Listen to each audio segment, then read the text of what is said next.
ମଣିଷ ମାଙ୍କଡଠୁ କିଛି ଶିଖ। ସ୍ୱାର୍ଥପର ସମାଜକୁ ବାର୍ତ୍ତା ଦେଉଛି ମାଙ୍କଡ ଭିଡିଓ। ଯେଉଁଠି ମଣିଷ ବିପଦ ବେଳେ ମଣିଷ ହାତ ଛାଡ଼ି ଦିଏ, ସେଠି ମାଙ୍କଡ ଏଭଳି ହୃଦୟ ବିଦାରକ ଘଟଣା ଦେଖିଲେ ମଣିଷକୁ ଆଶ୍ଚର୍ଯ୍ୟ ଲାଗିବ। କେବେ ଦେଖିଛନ୍ତି କି ପଶୁଙ୍କ ଏକତା? ଦେଖିଛନ୍ତି କି ସାଥୀଟିଏ ପାଇଁ ପଶୁ କିପରି କାନ୍ଦେ? ଅତି ବିରଳ ଦୃଶ୍ୟ, ଯାହା ଯେତିକି ଆଶ୍ଚର୍ଯ୍ୟ ସେତିକି ଛୁଏଁ ହୃଦୟକୁ। ପଶୁଟିଏ ପାଖରେ ସତରେ ଏତେ ଭଲ ପାଇବା ଅଛି, ଯାହା ଏହି ଭିଡିଓରୁ ଜଣାପଡୁଛି।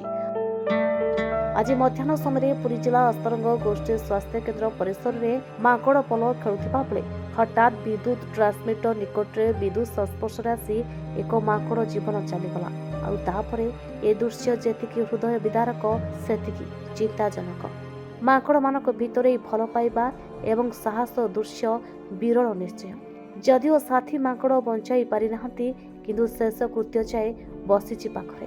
ଆଜିର ସ୍ୱାର୍ଥପର ସମାଜକୁ ଅନେକ ବାର୍ତ୍ତା ଦେଉଛି। ବୋଧହୁଏ ସ୍ୱାର୍ଥପର ମଣିଷ ଭୁଲି ଯାଇଥିବା ମଣିଷ ପୁଣିଆକୁ ପୁଣି ମନେ ପକାଇ ପାରିବ। ଦୃଶ୍ୟ ମଣିଷକୁ ଚିନ୍ତା କରିବା କଥା କହି ପାରୁନଥିବା ପଶୁ ଭିତରେ ବି ପରିବାର ଭଳି ସମ୍ପର୍କ ଏବଂ ଆତ୍ମୀୟତା ରହିଛି। ମୃତ ମାଙ୍କଡକୁ ସ୍ଥାନୀୟ ଅଞ୍ଚଳ ସହୃଦୟ ବ୍ୟକ୍ତି ଶେଷକୃତ୍ୟ ସମ୍ପନ୍ନ କରିଛନ୍ତି। ଅସ୍ତରଙ୍ଗରୁ ମଳୟ ବେହେରାଙ୍କ ରିପୋର୍ଟ, ସଞ୍ଚାର ଲାଇଭ୍।